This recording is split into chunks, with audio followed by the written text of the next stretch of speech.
solution is a homogeneous mixture of a solute and the solvent. Solution क्या होता है? Homogeneous mixture of a solute and the solvent. That is solution.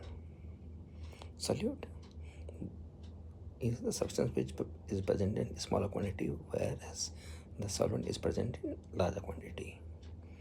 Solute जिससे हम घोलते हैं, solvent जिससे हम उसे घोलते हैं.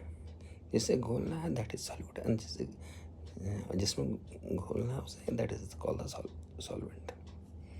सिंपल.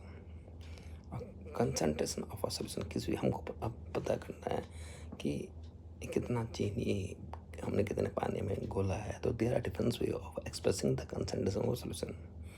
पहले आता है आपका स्ट्रेंथ ऑफ सॉल्यूशन. पहले क्या है? स्ट्रेंथ ऑफ सॉल्यूशन होता है. It is define as weight of solute to the volume of solution litre. कितने वेट सॉल्यूट का हमने कितने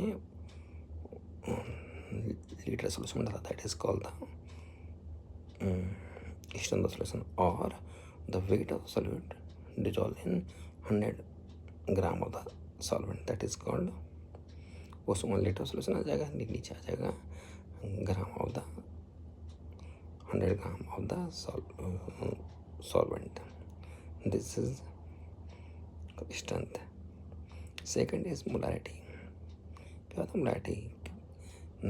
It is defined as number of mole solute to the volume of solution liter. कितने मोल solute किया हमने, कितने लीटर सॉल्यूशन डाला, that is called what? Molarity. Third is molality of the solution. It is defined as number of mole solute to the weight of solvent in kg. Already I have explained you all this thing. कितने मोल solute किए, कितने kilo solvent में डाला, that is called the molarity. And the fourth is normality. What is normality? Number of gram equivalent weight, कितने ग्राम equivalent weight to the volume of solution in liter, that is number of gram equivalent weight to the volume of solution in liter is called normality. Fifth is mole fraction. It is defined as number of moles of that solute of that component to the number of moles of whole component. जिसका हमको mole fraction निकालना है तो उसमें कितने moles हैं to the number of moles of whole component. जो solution में कौन सा कंपोनेंट है उन सबके मोल्स, उनका जो रेशियो होता है दैट इज कॉल्ड, उनका जो रेशियो आएगा वो that is called the mole fraction.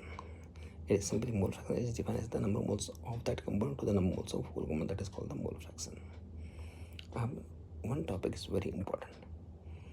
One is acidity, basicity. Okay, acidity is for base and basicity is for acid. तो acidity क्या होती है? It is defined as number of hydroxyl ion replaceable. उसे हम उसकी acidity कहते हैं. For example NaOH. तो NaOH की जो एसिडिटी होगी वो होगी 1, बिकॉज उसमें एक OH आयन है. Second is calcium hydroxide. Calcium hydroxide की जो एसिडिटी होगी वो होगी 2, उसमें 2 OH नेगेटिव आयन है. ठीक है, CaOH whole twice. Second come basicity. It is the number of H ion, hydronium ion replaceable.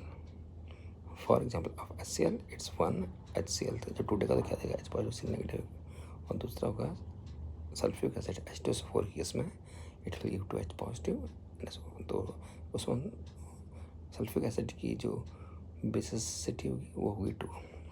Okay, इसी के बेसिस में हम इक्विवेलेंट वेट निकालते हैं. The equivalent weight of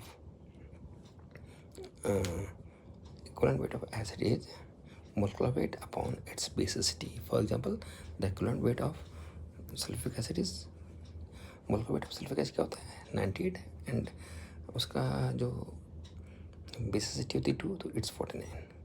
Same is the case of equivalent weight of base, molecular weight upon its acidity. अब है third is equivalent weight of salt. Salt का equivalent weight क्या होता है? The molecular weight upon the number of positive ions in a metal.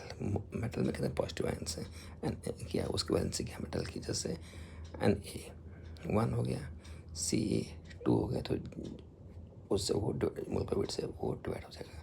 तो these were the way of expressing the concentration of the solution. Okay, this conclude solution and the way for expressing the concentration of the solution.